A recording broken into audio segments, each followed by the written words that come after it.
حضور صلی اللہ علیہ وسلم جنازے کی نماز بھی نہ پڑھیں گے اور خدا نخواستہ حضور کا صلی اللہ علیہ وسلم کا وصال ہو گیا تو میں ہمیشہ ہمیشہ کے لیے ایسا ہی رہوں گا، نہ مجھ سے کوئی کلام کرے گا نہ میرے نماز پڑھے گا کہ حضور صلی اللہ علیہ وسلم کے ارشاد کے خلاف کون کر سکتا ہے؟ غرض ہم لوگوں نے 50 دن ایسے حال میں گزرے، میرے دونوں ساتھی تو شروع ہی سے گھروں میں چپ کر بیٹھ گئے تھے، میں سب میں کوئی تھا، چلتا پھرتا، بازار میں جاتا، نماز شریک ہوتا، مگر مجھ سے بات کوئی نہ کرتا۔ حضور صلی اللہ علیہ وسلم کی مجلس میں حاضر ہو کر سلام کرتا اور بہت غور سے خیال کرتا کہ حضور کے لب مبارک جواب کے لیے جواب ہلے یا نہیں۔ نماز کے بعد حضور صلی اللہ علیہ وسلم کے قریب ہی کھڑے ہو کر نماز پوری کرتا اور آنکھ چرا کر دیکھتا کہ حضور مجھے دیکھتے بھی ہیں یا نہیں۔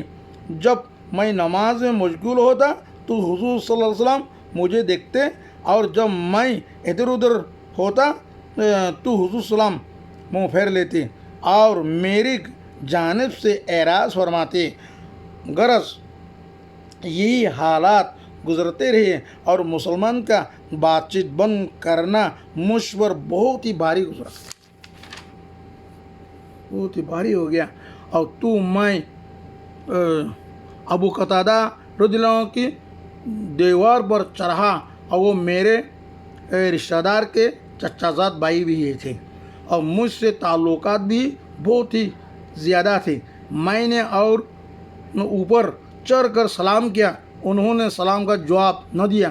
میں نے ان کو قسم دے کر پوچھا کہ کیا تمہیں معلوم نہیں کہ مجھے اللہ اور اس کے رسول سے محبت ہے؟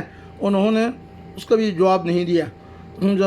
میں نے دوبارہ قسم دی اور دریافت کیا، وہ پھر بھی چپ رہی۔ میں نے تیسری مرتبہ پھر قسم دے کر پوچھا، انہوں نے کہا اللہ نے اس کا رسول صلی اللہ علیہ وسلم یہ کلمہ سن کر میرے آنکھوں سے آنسو نکل پڑے اور وہاں سے لوٹ آیا۔ اسی دوران میں ایک مرتبہ مدینہ کے بازار میں جا رہا تھا کہ ایک قبطی کو جو نصرانی تھا اور شام سے مدینہ منورہ اپنا غلہ فروخت کرنے آیا تھا، یہ کہتے ہوئے سنا کہ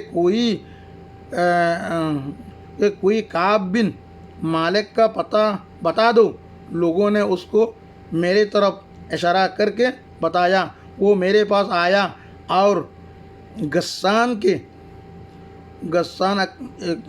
ایک صوبہ ایک ملک کا نام ہے، غسان کے کافر کا بادشاہ خط مجھے لا کر دیا۔ غسان بادشاہ کا خط مجھے لا کے دیا۔ اس میں لکھا ہوا تھا، ہمیں معلوم ہوا کہ تمہارے آقا محمد صلی اللہ علیہ وسلم تم پر ظلم کر رکھا ہے، تمہیں اللہ ذلت کی جگہ نہ رکھے اور نہ ضائع کرے، تم ہمارے پاس آ جاؤ، ہم تمہارے مدد کریں گے۔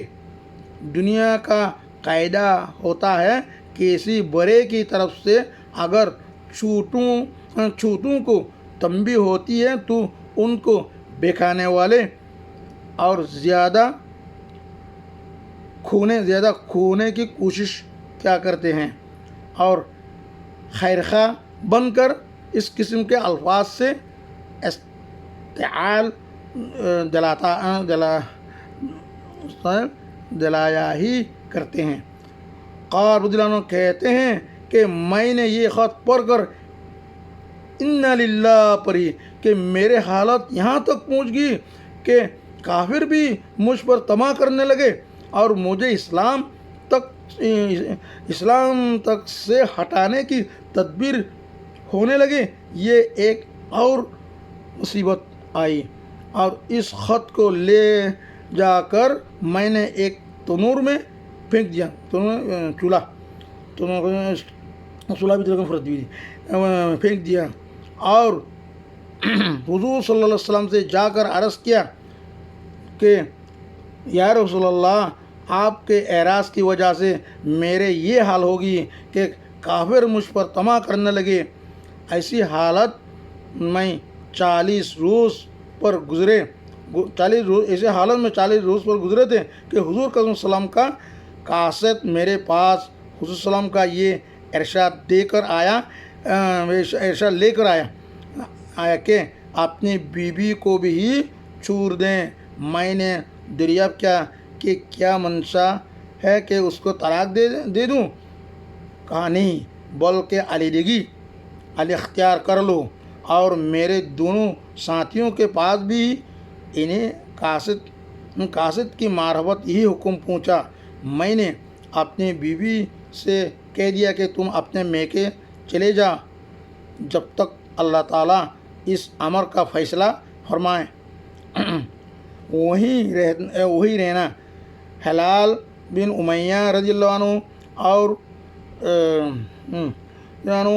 کی بیوی حضور صلی اللہ علیہ وسلم کی خدمت میں حاضر ہوئی اور عرض کیا، ہلال بالکل برے شخص ہیں، کوئی خبرگیری کرنے والا نہ ہوگا تو ہلاک ہو جائیں گے. اگر آپ صلی اللہ علیہ وسلم اجازت دیں اور آپ کو گرانی نہ ہو تو میں کچھ کام کاج ان کا کر دیا کروں. حضور صلی اللہ علیہ وسلم نے فرمایا مذائقہ نہیں، کر دے سکتے ہو لیکن صحبت نہ کریں. انہوں نے عرض کیا، یا رسول اللہ، اس چیز کی طرف سے ان کو میلان بھی نہیں ہے. جس روز سے یہ واقعہ پیش آیا آج تک ان کا وقت روتے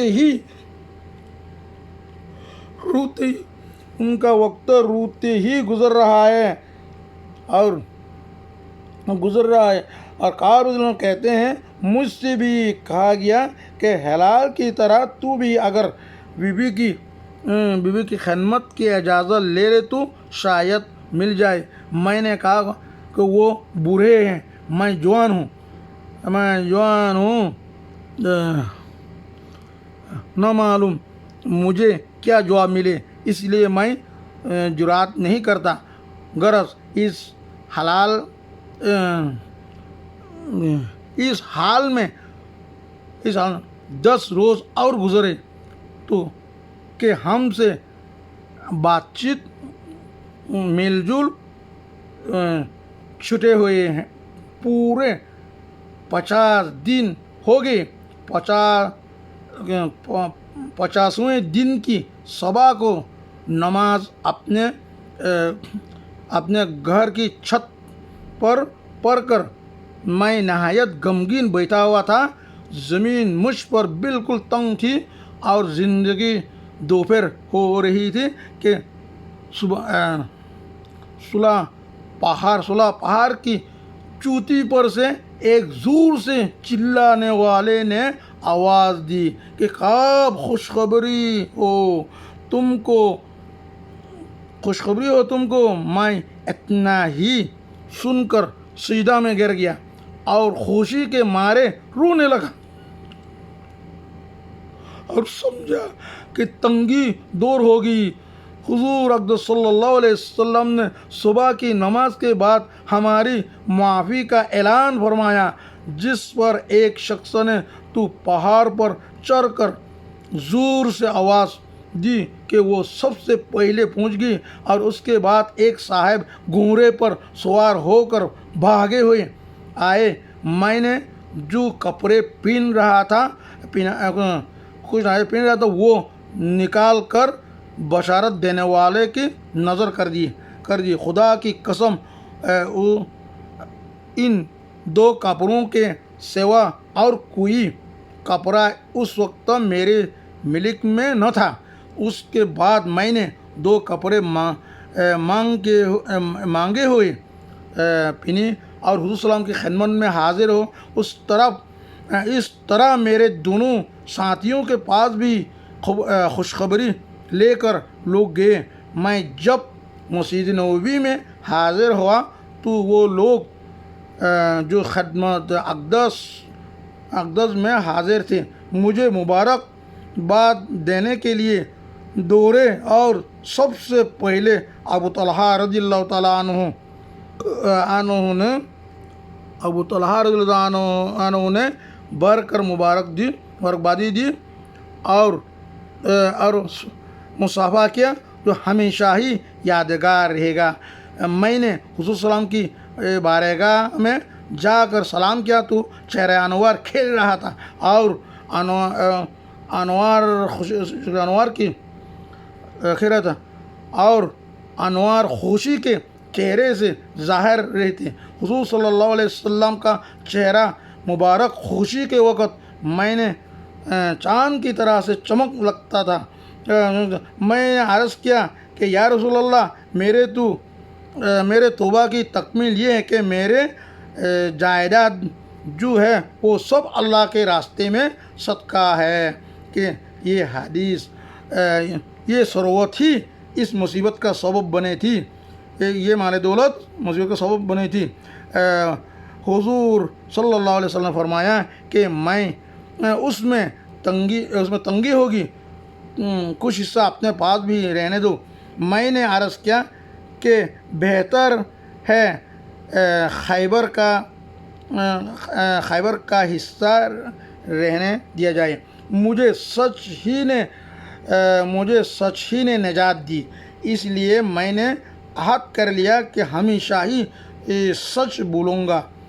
فائدہ یہ ہے کہ صحابہ کرام رضی اللہ عنہ کی اطاعت اور دینداری اور اللہ کے خوف کا نمونہ کہ ہمیشہ جنگ میں حضرات شریک رہے، ایک مرتبہ کی غیر حاضری پر کیا عطاب ہوا، کیا مصیبت ہوا، اس کو کس فرمانبرداری سے کہ اس نے کسی فرمانبرداری برداشت کیا، اور کہ 50 دن رو کر گزار دیے، اور مال جس کی وجہ سے واقعہ پیش آیا تھا وہ بھی سب صدقہ کر دیا، اور حضور صلی اللہ علیہ وسلم کے اعراض کی وجہ سے سمجھا کہ میرے دین کا ضعف اور اس درجہ تک پہنچ گیا کہ کافروں کو اس کی طمع ہونے لگی کہ مجھے بے دین بنا دیں۔